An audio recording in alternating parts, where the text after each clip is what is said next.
investigation, meaning dapat ang Senado rin maimbestigahan. Of course, NBI dapat din maimbestigahan para pantay. And ang importante ngayon, malaman natin kung sino yung mga may gumawa nito or nagkamali.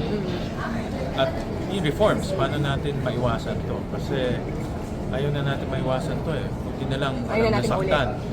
Ayaw natin maulit to. No? Ayaw natin maulit to. Buti na lang walang nasaktan. So, the next step is how to prevent this, how to avoid such an incident, better coordination with the enforcement agency. Sir, do you think may pagkukulang si Sir Ablasca? Mahirap mag-komento ngayon without looking at the investigation. Just to be fair to both parties. And ako perspective ko, iwasan din nangyari. Ako nakikita kong isang dapat may improving coordination with NBI, PNP, even the military. Kakailanganin, but better coordination para hindi tayo nagkakaroon ng akala ko ganito, akala ko ganyan. Diyan tayo magkakaroon ng problema. Pero should the Senate have its own investigation, sir?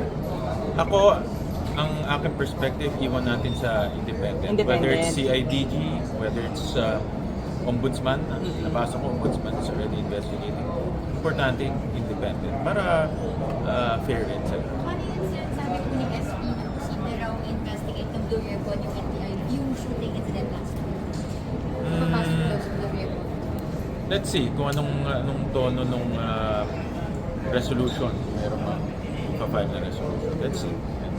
Sir, may usapan ba sir na wag nang erase sa floor? Wala naman.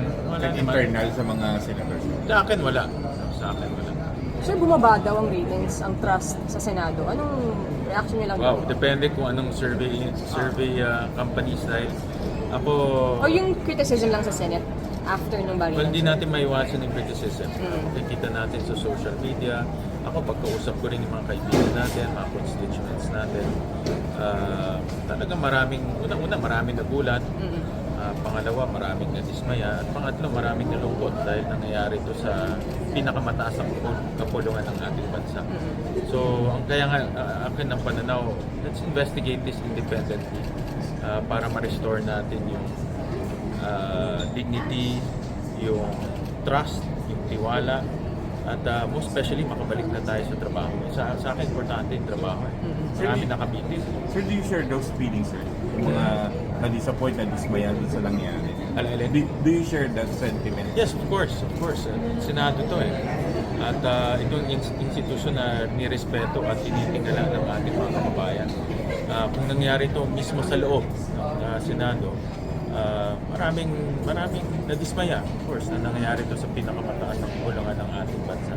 Pero ako naniniwala we can recover as long as magkaroon ng reform.